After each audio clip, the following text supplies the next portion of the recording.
everyone, it's Mrs. Crystallite. Welcome to the drying stages of clay. It is supremely important that we speak the same language so that we can communicate precisely regarding your projects and how they can be stored and maintained. Clay is apt to dry out. It wants to go back to that bone dry or that dust situation, okay?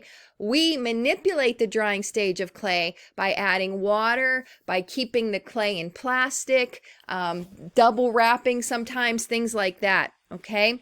Let's go here. Clay has a very specific personality. Just like you, it likes things and it doesn't like other things, okay? It likes to dry out, okay? It doesn't like to be exposed to air and then have to do things. If you want clay to cooperate and meet you halfway, you have to start an understanding of the material, okay? As you progress on your project, for our purposes, we're going to stick to 4 main stages of clay drying, okay? The first is going to be fresh. That is, and we'll go through these in detail. The second is damp leather hard. The third is firm leather hard. And the last is bone dry, okay? No matter what clay you're using, I will use these 4 terms: fresh, damp leather hard, firm leather hard, and bone dry. There's certain things you can do at each stage, okay? You can move from one stage to the next in a lot of places, fairly easily. I think it's a lot easier to go from fresh, in the area of fresh, down through the leather hards to bone dry, because that's a natural progression.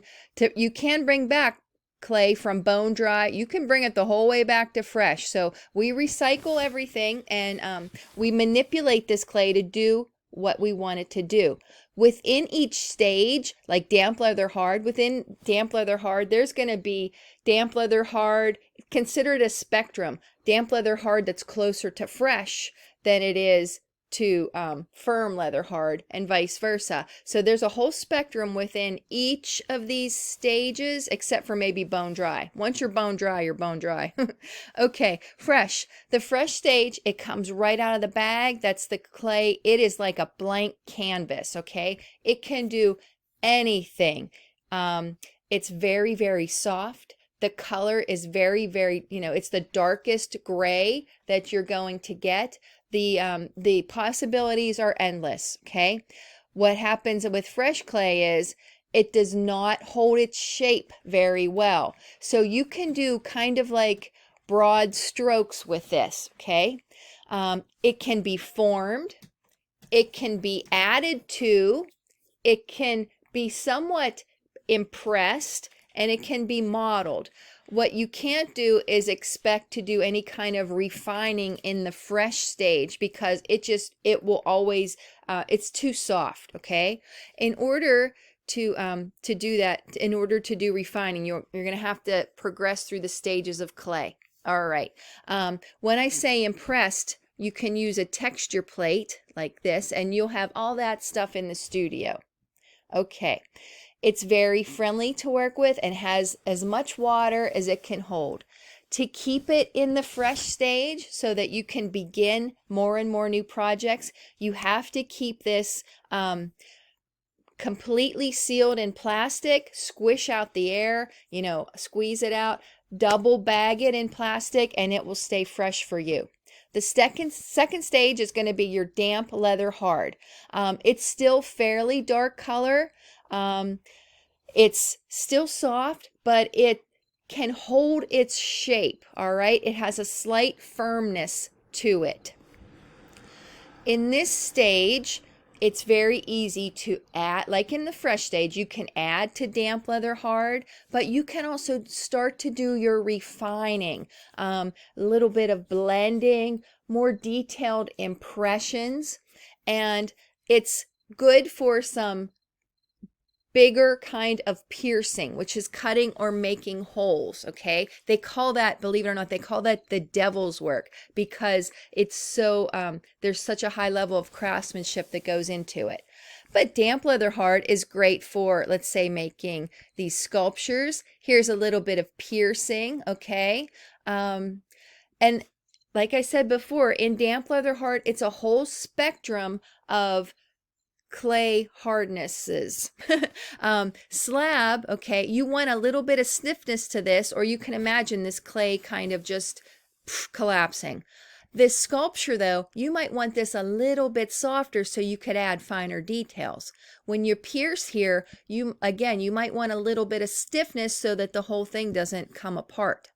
All right, the third stage is firm leather hard. The clay has dried beyond damp leather hard. It's stiffer. It may be slightly lighter in color. It is very, very difficult, if not impossible, to make big motions with this clay. It's going to break or crack if you try to stress it beyond its boundaries. But this is great for your final refinements, for your carving, and to add detail, okay? This clay, this is where you have to kind of put the kid gloves on.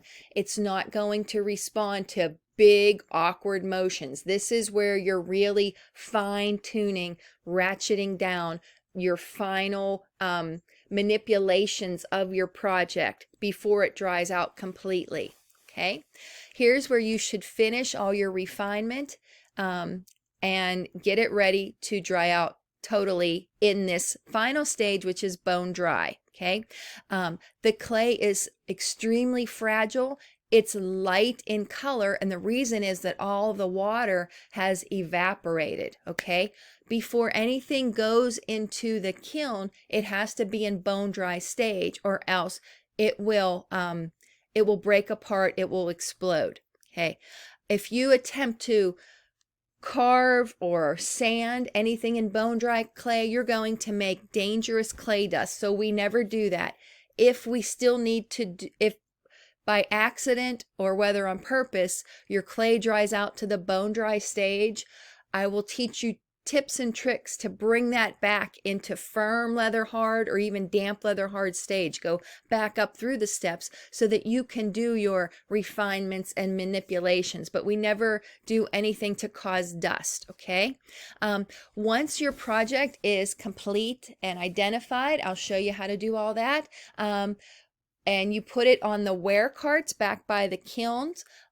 You should never touch this again because clay is super fragile. You definitely should never touch anyone else's project because you would feel really bad if you break it, but not half as bad as they would feel after they put a lot of work into stuff and somebody came and broke their pieces. You wouldn't like it either.